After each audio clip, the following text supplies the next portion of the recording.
Pay with cash, and I got the thing. Good looking out. Good looking out. And I have a think security you guard got- on your. Okay. I thought the queen. Oh, this way. Come on.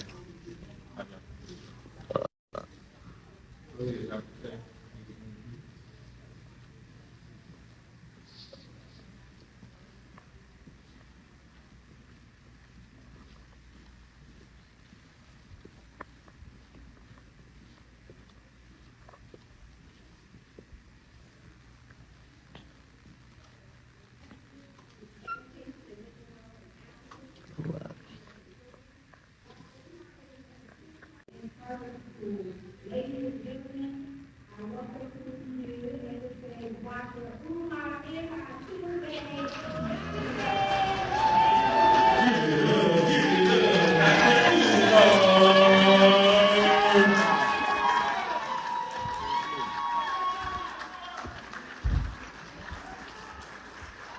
Make some noise, Michigan. One love. How's everybody doing?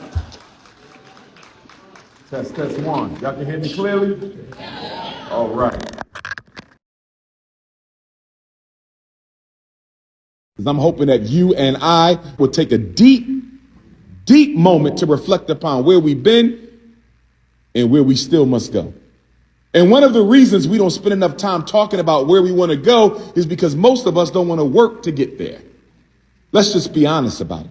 The reason why we scapegoat reparations so much and everybody's sitting around waiting for a check from the government is because we don't want to spend the $2 billion that we do have access to. Do you realize that black people in America owned and operated over 500 hospitals? Let me say that one more time. 400 years of British North American oppression. And in 400 years, we operated 500 black hospitals. That's more than one hospital every year for 400 years. You can hardly find them now. Why don't we operate hospitals the way we used to? Why don't we operate independent schools the way we used to? Why we don't operate supermarkets and banks the way that we used to? You know why? Because most of us has come to this point in our experience in America where we think we can finally get white folks to accept us. And let's just be honest, most black people in America don't have a problem with oppression.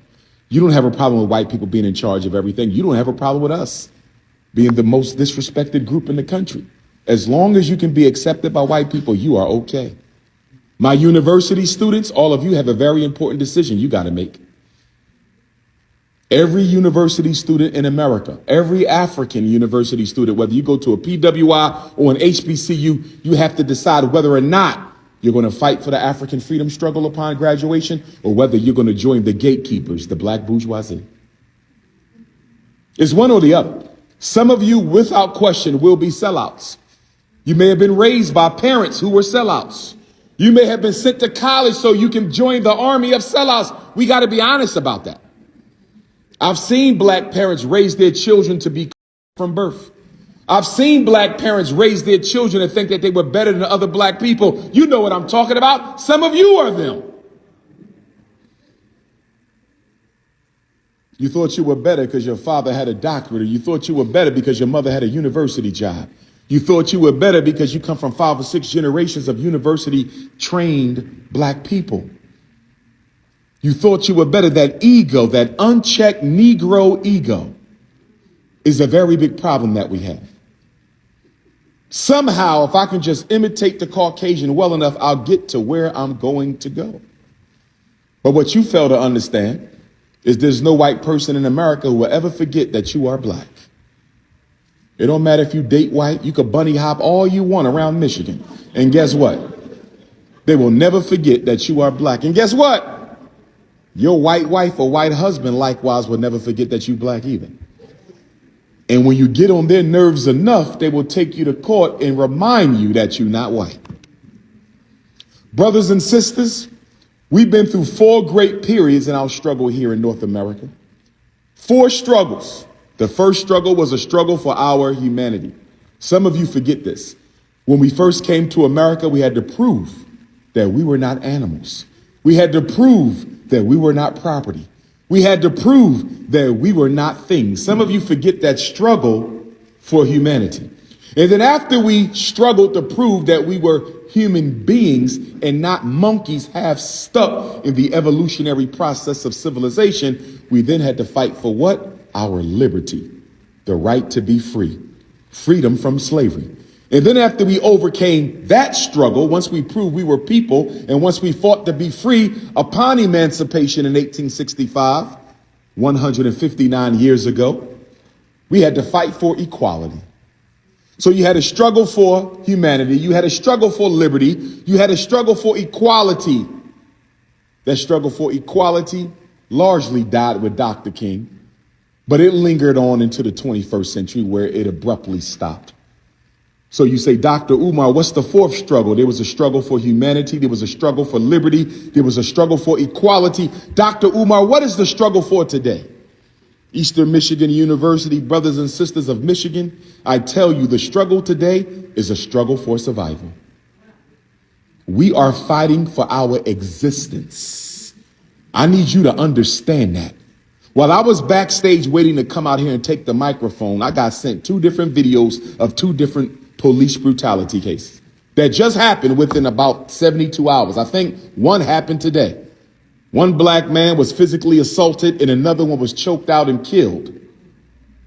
And we all know what happened to our sister Sonia Massey. Mind you, we're 4 years after the George Floyd protests for justice.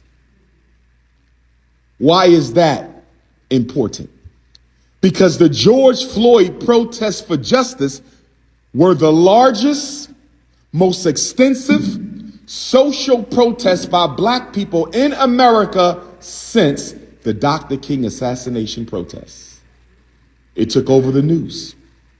For a couple weeks, all you saw was the George Floyd protest for justice. And we got nothing out of the George Floyd protest for justice because we integrated it. One of the biggest problems we continuously make as black people, and part of this is rooted in our religious indoctrination that forces black people to be colorblind even when solving your political problems, is we don't know how to keep other people outside of our struggles. Do you realize white people outnumber black people 5 to 1? If white people outnumber black people 5 to 1, if you allow them in your struggle, they can automatically dominate it because there's more of them than it is you. And anytime you let other people into your struggle and they outnumber you, they can redirect the purpose and principles of that struggle. And that is exactly what happened during George Floyd. Do you remember how the George Floyd protests culminated? It ended with President Donald Trump signing a historic Hispanic Prosperity Initiative. How did a march against the police brutality of African people end in a Hispanic Prosperity Initiative? They were entitled to it. And I don't have a problem with the Latino family getting the Hispanic Prosperity Initiative, but that wasn't the purpose of the march. But it got turned into that because we didn't keep the march all black. You young people in here, under 40 years old, understand something. If you don't learn how to struggle by yourself, your struggles will never benefit you. And the reason we don't like to struggle by ourselves is because we are racially insecure about being black people to begin with. This is why we love to include everybody in our struggles. Notice nobody else has a problem standing alone but you. East Indians stand alone. Asians stand alone. Latinos stand alone. European Jews stand alone. The LGBTQs, they stand alone. Black people are the only people, when we struggle for anything, we got to include other people in the struggle. Because you don't feel good about being black. You don't feel comfortable about being black. And America has made you embarrassed to speak up for your blackness. And I have nothing against brown people, but I'm telling you something right now. You better learn how to stop including brown people in your struggle, because brown people never include black people in theirs. In case you ain't been paying attention, in Chicago, they are purging black people with brown people. In New York, they are purging black people with brown people. We have this idea as American Africans that anyone who is not white is your ally. I beg your pardon. Please name the immigrant group that came to America and helped black people succeed. There is no group. Show it to me. I'm a political science major. Show me the group that came to this country to help us improve ourselves. They've come, they've benefited from your struggle, but they've never aided you in it. Sure, you had a few white people who contributed here and there. Sure, you had a few yellow and brown and red people who contributed here and there. But systemically, no group has ever come to America and sided with black people. You have no friends. The sooner you realize that, the better off you would be. And then we got to talk about the black church. Because in the post-Dr. King assassination era, the black church has become a parasite in our community. Yes, there are exceptions to the rule. Yes, I know black churches that do the work of the people. So do you. But if we're being honest, non-emotional here, because that's the big problem we have as African people. We cannot approach, negotiate, discuss, and debate our political, economic issues without being emotional.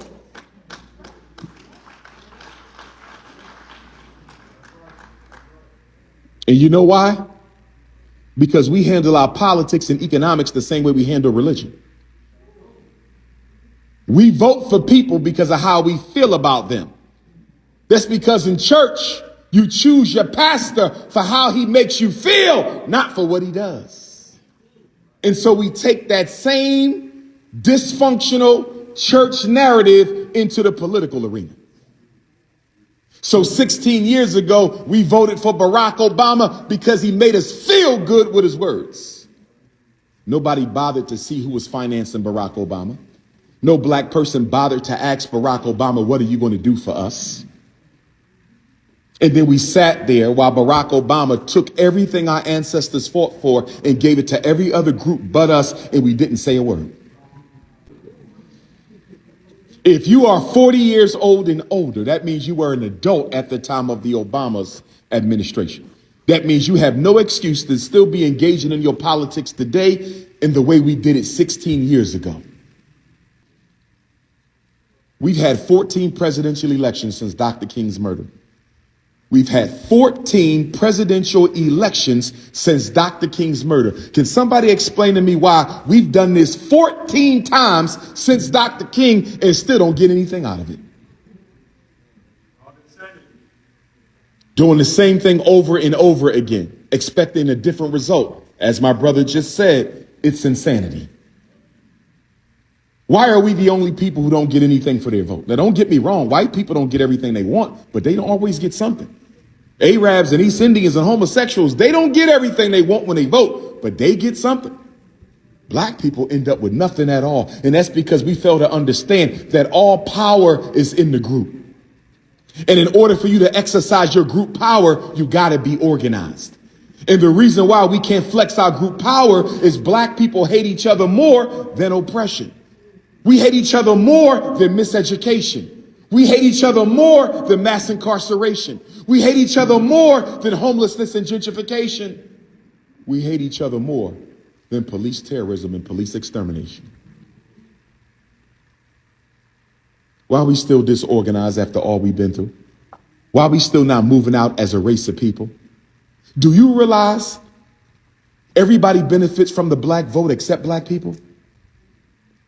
Nobody has to take the black vote seriously after they get it because we're not organized to hold anybody accountable. We don't meet with nobody before Election Day. We don't make no demands before Election Day. We've never voted as a race ever in American history. In Michigan, your vote should be in one block. One block. Whoever's running for governor of Michigan, they got to come and sit down with the black community. We don't care what conversations you had with other people of color. We're talking about black people. And you got to come and talk to black people if you want the black vote. And we got a whole list of things we need done. Now, we understand you can't deliver all of them, but you better be able to give us 3 of them. And if you fail us in office, the same 50 or 60 or 70,000 votes that put you in will remove you the next election. You can get results. You can make politicians do your bidding, but you cannot do it as a whole bunch of disorganized black folks. And we cannot do it being emotional. I can't believe we still stuck in identity politics. When Barack Obama took office, we were the priority minority in America. They didn't like us. They didn't do nothing for us. But they had to face us because we were the numero uno of the minorities. After Obama left office, the homosexuals were the priority minority and black people were in last place. And now with the migrants in America, you're about to move down from second-class citizenship to third-class citizenship. And let me give you a word on why the migrants are in New York and Chicago. This is a social experiment. America wants to rid itself of black people once and for all because you are a headache on this country. And do you know why you are a headache on this country? You're the only people in the country who were forced to come. Everybody else came of their own free will. And because they came of their own free will, America owes them nothing. America don't owe the brown people anything. They don't owe the red people anything. They don't owe the yellow people anything. They don't owe the white people anything. They came of their own free will. Africans in America were forced. You didn't come as people, you came as property. And every time they look upon your face, they remember what they did to you. Every time they look upon your face, they are reminded of the reparations that are owed to you. So what do you do with 50 million black people you don't want and can't send back to Africa because your enslavement of their ancestors destroyed their identity with their motherland? You have to create a system of extermination.